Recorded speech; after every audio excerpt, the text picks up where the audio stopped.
আসসালামু আলাইকুম। জ্যাম থেকে ফার্ম আপনাদের সবাইকে স্বাগত।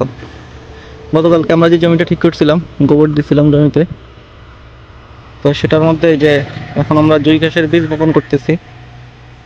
যে গতকালকে আমরা বলছিলাম এটাতে জুই ঘাস এবং ভুট্টা দিব, তো এখন এই যে জুই ঘাসের বীজ ছেটানো হচ্ছে, তো এটার পর এটাতে মই দিয়ে দিব।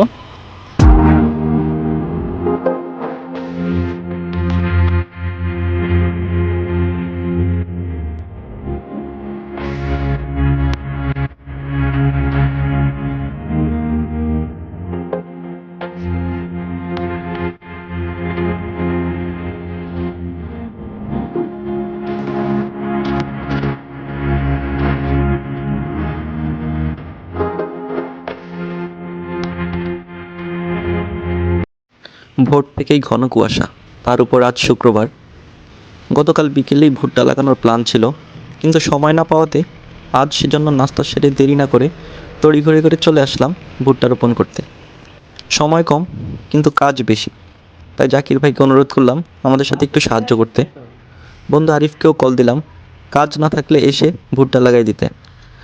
আমি, জাকির ভাই আর আজিজুল ভাই জমিতে এসে কাজ শুরু করার কিছুক্ষণ পরেই দেখি বন্ধু আরিফ, ছোট ভাই রাসেল ও তানবীরকে নিয়ে হাজির। আমরা সবাই মিলে ভুট্টা লাগানো শুরু করলাম। মানুষ বেশি হওয়াতে আমাদের কাজ দ্রুতই হয়ে গেল।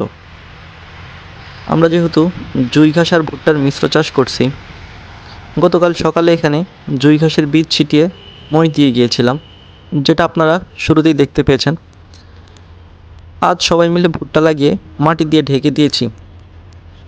জুই ঘাস 1 মাস পরেই কাটার উপযুক্ত হয়ে যাবে ইনশাল্লাহ।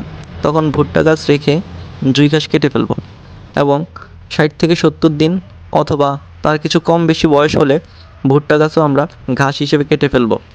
আমরা যেহেতু দানার জন্য ভুট্টা রোপণ করিনি, আমরা আসলে গোখাদ্য হিসেবে ভুট্টা গাছ রোপণ করেছি, তো সেজন্য আমরা গাছ মোটামুটি হলেই আমরা সেটা কেটে ফেলবো ইনশাল্লাহ। জিএমপি এগ্রোর সাথে থাকার জন্য আপনাদের সবাইকে ধন্যবাদ। আসসালামু আলাইকুম।